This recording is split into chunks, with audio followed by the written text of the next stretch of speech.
Hello friends, welcome to my YouTube channel. तो बहुत दिनों बाद एक और नया video, learning video that we are going to go through it. तो चलिए देखते हैं मार्केट कैसा है। तो जैसा कि आपको पता होगा कि कल मार्केट ट्यूसडे को लाइफ टाइम हाई हाई लगाया बैंक निफ्टी। तो अगर हम इसे 1 ईयर चार्ट में देखें तो आप देख सकते हैं कि ये ऑलमोस्ट ऑलमोस्ट 50,000 टच कर गया है। मीन्स चलिए अगर हम डे चार्ट डे कैंडल पे गए तो हम यहाँ पे देख पा रहे हैं बैंक निफ्टी ऑलमोस्ट 49,974-75 के आसपास गया। मीन्स 25 पॉइंट्स ये 50,000 से नीचे रहा।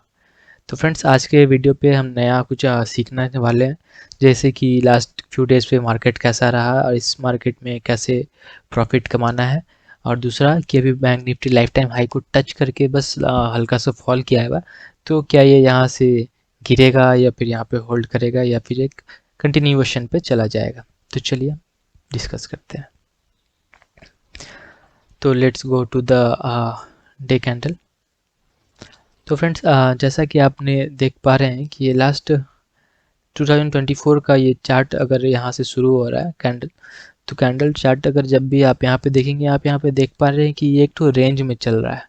मार्केट एक रेंज में मूव कर रहा है। ये जो दो लाइन बना हुआ है इन दोनों के बीच में चल रहा है। मतलब यहाँ से नीचे आ रहा है, फिर ऊपर जा रहा है, फिर यहाँ से नीचे आ रहा है, फिर ऊपर जा रहा है, फिर नीचे आ रहा है, ऊपर जा रहा है। तो कंटिन्यूएशन ये ऊपर की तरफ बढ़ रहा है। मार्केट धीरे धीरे मार्केट ऊपर की ओर जा रहा है, पर एक रेंज पे मूव करते हुए जा रहा है। तो इसमें क्या हो रहा है, एक्चुअली डे ट्रेड करना बहुत ही मुश्किल हो गया है। लास्ट फ्यू डेज में मार्केट बहुत ही मतलब टफ रहा है। इसमें प्रॉफिट करना ट्रेडर्स लोग के लिए बहुत मुश्किल रहा है, क्योंकि आप इसमें अगर ट्रेड करेंगे तो लास्ट अगर अगर कुछ करीब करीब 4 मंथ में अगर हम देखें तो हमारे पास इतना ट्रेडिंग डेज पे प्रॉफिटेबल होने के लिए गिनना चुना 4-5 दिन है। जैसे कि ये बहुत बड़ा जो फॉल आया था, इसमें प्रॉफिट हो सकता था एक, यहाँ पे बढ़ा 2, ये 3 और ये 4-5, means 5 to 6 days only 4 months में, जिसमें अच्छा प्रॉफिट हो सकता था। बाकी सारा ट्रेडिंग डेज बहुत ही मुश्किल था, क्योंकि प्रीमियम कभी मूव नहीं कर रहे थे, और कभी प्रीमियम मूव कर रहे थे तो फिर बहुत वॉलेटाइल हो रहा था मार्केट, कभी ऊपर कभी नीचे चला जा रहा था। तो इसमें प्रॉफिट करना बहुत ही टफ हो जा रहा था। फिर भी फ्रेंड्स, अभी ये चलिए लास्ट हम डिस्कस करते चलते हैं लास्ट डेज से कि अभी क्या होगा। चलिए डे कैंडल पे चलते हैं और हम ये भी जानेंगे कि इस मार्केट में अगर प्रॉफिट करना है तो हमें कैसे ट्रेड करना होगा। नहीं तो इस मार्केट में अपने कैपिटल को सेव करना बहुत ही मुश्किल हो जाएगा। तो जैसा कि आप देख सकते हैं फ्रेंड्स, ये कल का जो मार्केट है, कल का मार्केट कैसा रहा। कल का मार्केट कैसा रहा लास्ट 30 ऑफ अप्रैल। ये मार्केट खुलते के साथ पहले थोड़ा ऊपर गया, फिर खुद को होल्ड किया, उसी रेंज पे बहुत देर तक होल्ड किया। उसके बाद फिर वो एक हाई लगाया, लाइफ टाइम हाई हाई लगाया। एक्चुअली ये भी हाई चल रहा था, बट ये फिर ऑलमोस्ट 50,000 टच करने के लिए गया। फिर यहाँ से शार्प फॉल आया। ये 5 मिनट्स कैंडल है, चलिए 15 मिनट्स में देखते हैं।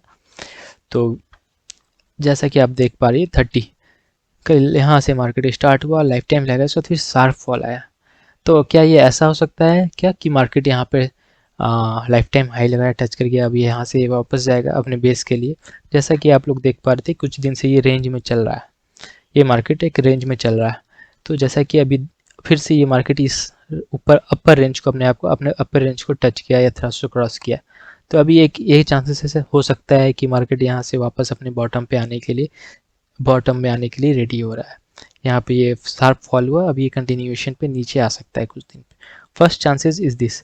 और दूसरा चांस क्या हो सकता है कि ये अभी यहाँ पे लाइफ टाइम हाई टच करके प्रॉफिट बुकिंग हुआ, इस चलते ये वापस थोड़ा सा भी नीचे आया। फिर अगर यहाँ पे इस कैंडल के आसपास 49,000 के ऊपर अगर ये अपने आप को कुछ दिन तक मार्केट अगर होल्ड कर लिया, 1-2 दिन 3 दिन तक, तो फिर से हम लोग एक नया हाई देख सकते हैं। नहीं तो फिर से शायद ये मार्केट नीचे को आ सकता है अपनी बॉटम को टच करने के लिए। तो हम लोग इसमें एक तो पुट बाई करके रख सकते हैं, पुट नीचे के लिए एक तो ट्रेड ले सकते हैं, और सेकंड अगर ये होल्ड किया तो फिर हम लोग एसएल दे देंगे। ये एक तरीका हो गया। और दूसरा क्या तरीका है इस मार्केट में प्रॉफिट करने का।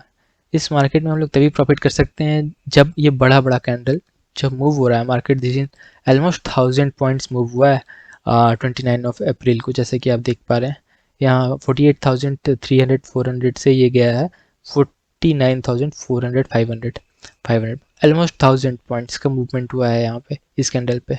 सिमिलर अगर आप देख पा रहे होंगे तो ये कैंडल भी जो है, ये कैंडल भी 1000 पॉइंट्स का ऑलमोस्ट मूव दिया हुआ है।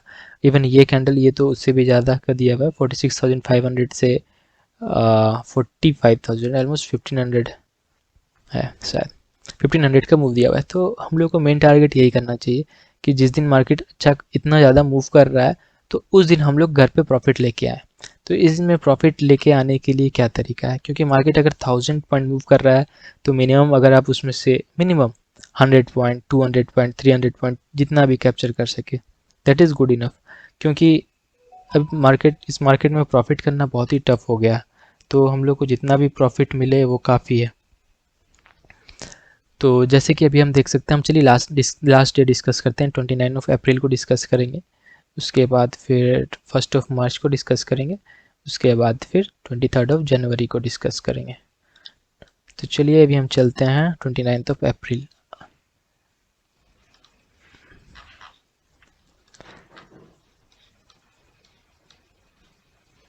तो ये रहा 29 ऑफ अप्रैल का कैंडल 15 मिनट्स में। चलिए इसको देखते हैं। हाँ फ्रेंड्स, एक इम्पॉर्टेंट पॉइंट जो मैं आप लोगों को बताना चाहता हूँ कि अगर हमें लंबा प्रॉफिट कैप्चर करना है तो फुल डे के लिए अगर ट्रेड देखना है तो 50 मिनट्स कैंडल ज़्यादा बेटर होता है, ठीक है। तो अगर आप 50 मिनट्स कैंडल में देखेंगे तो 29 ऑफ अप्रैल को कि मार्केट यहाँ पे ओपन हुआ, ओपन होते के साथ ये मार्केट ऊपर गया, फिर थोड़ा सा रिट्रेस, जैसा कि आप देख पा रहे थे यहाँ पे मार्केट लास्ट डे कैसा चल रहा था, ये ऊपर ऊपर ही जा रहा था, अप ट्रेंड में ही था। 25 को फिर 26 को आया, लेकिन फिर भी अपने बॉटम को क्रॉस नहीं किया, फिर यहाँ पे होल्ड कर गया, फिर नेक्स्ट डे ये गैप अप खुला, तो चांसेस था कि ये मार्केट ऊपर जा सकता है।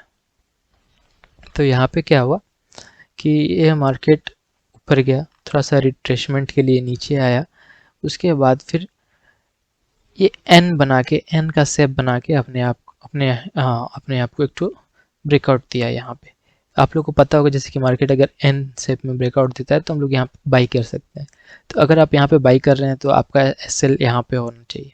तो अगर आप ये एस एल के दे के 100 रुपीज़ का एस एल दे के अगर इस पॉइंट में बाई कर रहे हैं तो उसके बाद फिर ये मार्केट चला गया। और ख़ास करके जब ये मार्केट ट्रेंडिंग होता है तो आपका ये लास्ट जो कैंडल होता है उसका लो जल्दी ब्रेक नहीं करता है। तो जैसा कि आप देख पा रहे हैं, अगर आप यहाँ पे बाई किए होंगे अपना एस एल दे के, तो आप एक काम कर सकते हैं, या फिर आपका जितना टारगेट है उतना में आप अपना प्रॉफिट बुक कर लीजिए। लेकिन जनरली इन सारे दिनों में क्या होना चाहिए कि जितना मैक्सिमम आप प्रॉफिट बुक कर पाएँ ट्रेलिंग करके। तो यहाँ पे अगर मार्केट क्रॉस कर गया तो इसके बाद फिर आप इसको होल्ड करके रखें। ये ऊपर जा रहा है, मार्केट ऊपर जा रहा है, तो इसमें आप किसी भी पॉइंट में सारा ग्रीन कैंडल्स बन रहे हैं तो आप किसी में भी ये प्रॉफिट को बुक ना करेंगे तो बेटर रहेगा। फिर यहाँ पे 2 रेड कैंडल बना, पर ये दोनों red candle last green candle का बॉटम के नीचे नहीं गया, या फिर ये बॉटम को भी ब्रेक नहीं किया। इसका मतलब मार्केट यहाँ पे थोड़ा होल्ड किया, होल्ड करने के बाद फिर से ये 2 कंटिन्यूएशन ब्रेकआउट दिया।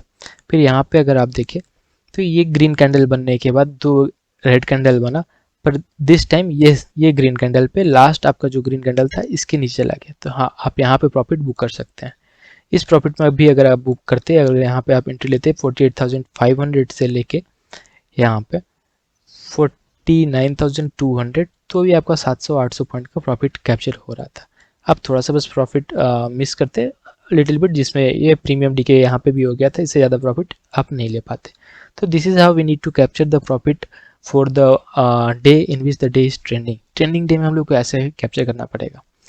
आपको पता कैसे चलेगा कि मार्केट ट्रेंडिंग है? पता चल जाएगा। अगर आप डेली ट्रेड करते हैं तो आपको लग सकता है कि आज मार्केट ट्रेंडिंग हो सकता है, क्योंकि काफ़ी दिनों से मार्केट ट्रेंडिंग नहीं हुआ है, मार्केट मूव नहीं किया हुआ, अप ट्रेंड में है।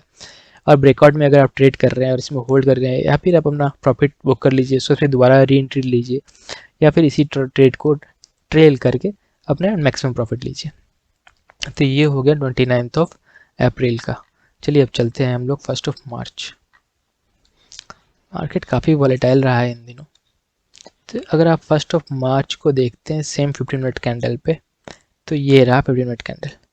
यहाँ पे ये एंट्री कैसे लेना था ये बहुत टफ हो सकता था, क्योंकि यहाँ पे एंट्री के लिए ऐसे कोई पार्टिकुलर एन तो नहीं शेप मिला था। फिर भी अगर आप देखेंगे यहाँ पे ये 1 ऑफ मार्च ये रहा 1 मार्च को यहाँ पे मार्केट खुलते के साथ ऊपर गया, तो यहाँ पे हम लोग ये रेंज देख सकते थे कि ये वाला जो रेंज बना हुआ है, ये लास्ट यहाँ से जहाँ से सेलिंग आया था, ये 46,738। जैसे कि मार्केट ये ऊपर उठा, फिर यहाँ पे होल्ड करने के बाद जब मार्केट ने ब्रेकआउट दिया तो हम लोग यहाँ पे एक एंट्री ले सकते थे आफ्टर, और एक यहाँ पे भी एंट्री ले सकते थे। फर्स्ट एंट्री यहाँ पे भी हम लोग का हो सकता था, पर ये फर्स्ट कैंडल में ही इतना ज़्यादा मूव कर गया तो बहुत लोग एंट्री नहीं भी लेते। तो नेक्स्ट हम लोग को यहाँ पे एक एंट्री करने का चांसेस मिला कि अगर हम इस रेड कैंडल के पास एंट्री लेते, यहाँ से अगर हम एंट्री लेते, तो ये हम लोग का एक 46,600 से हम लोग एक कंटिन्यूएशन प्रॉफिट अगर जाते, तो हम लोग कंटिन्यूस में जाते, अगर एसएल ना हिट हो तो हम लोग यहाँ तक प्रॉफिट बुक कर सकते थे, ऑलमोस्ट 500 का पॉइंट बुक कर सकते थे। तो ये एक प्रॉफिट हो सकता था। उस दिन मार्केट करीब करीब अच्छा ही मूव किया, यहाँ तक ही मूव किया था, तो ये फुल डे शायद प्रॉफिट बुक हो जाता आपका फुल डे अगर आप यहाँ पे भी एंट्री लेते तो, क्योंकि उसके बाद फिर कहीं मौका ही नहीं दिया मार्केट गिरने का। ये एक रेड कैंडल बना हुआ था, पर ये रेड कैंडल लास्ट आपका ये जो ग्रीन कैंडल था उसके नीचे तक नहीं गया, तो आप इसको सेल नहीं कर सकते। तो यह यहाँ तक आपको फुल डे का प्रॉफिट देता है। तो this is how we need to make profit on the day in which the market is trending.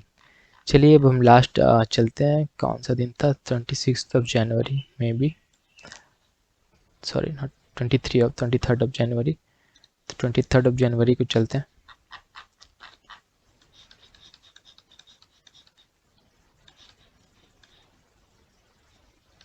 जनवरी ये रहा।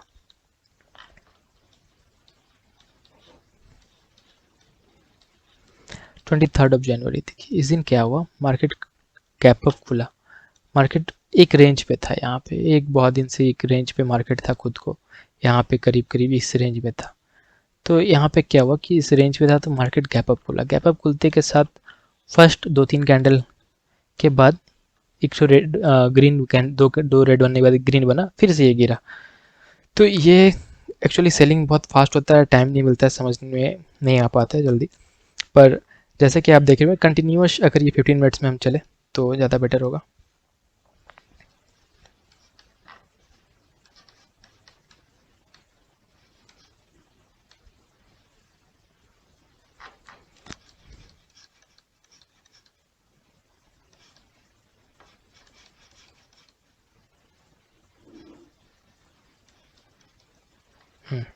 चलिए 23 जनवरी इस दिन क्या हुआ था, मार्केट बहुत अच्छा काफ़ी पॉइंट्स फॉल किया।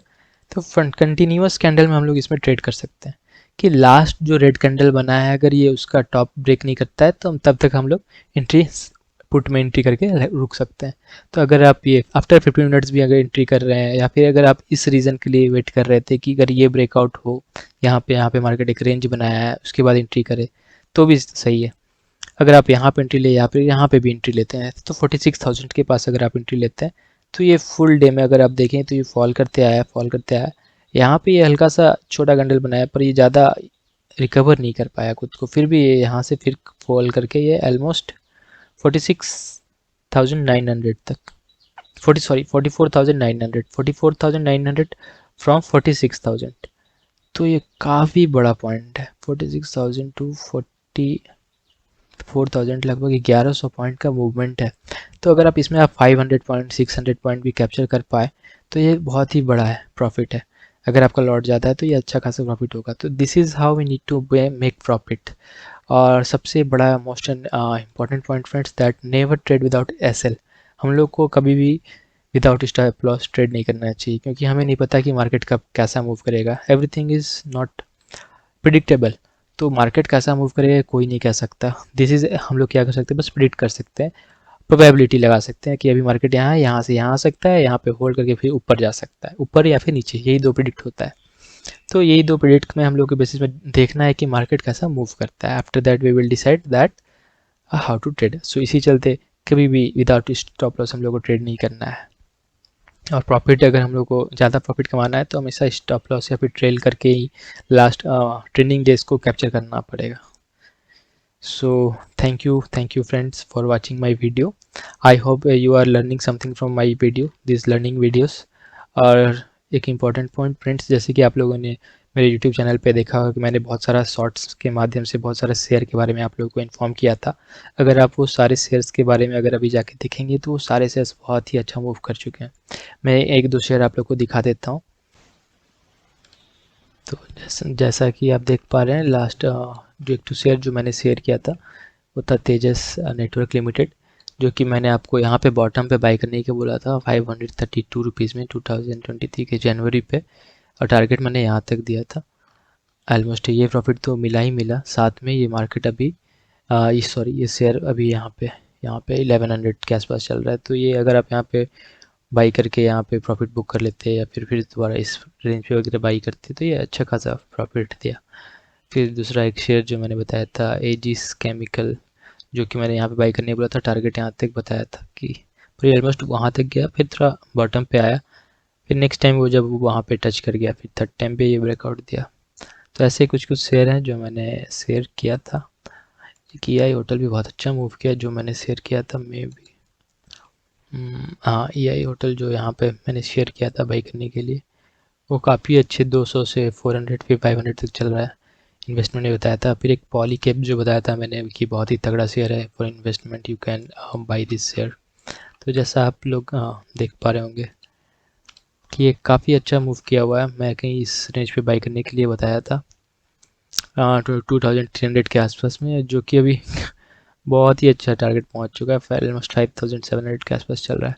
सो you can check out to all those reels and I will keep on sharing अच्छे अच्छे शेयर्स वहाँ पे। So please pay visit, you may give a visit to that. So thank you friends, thank you for watching my video. Thank you, bye.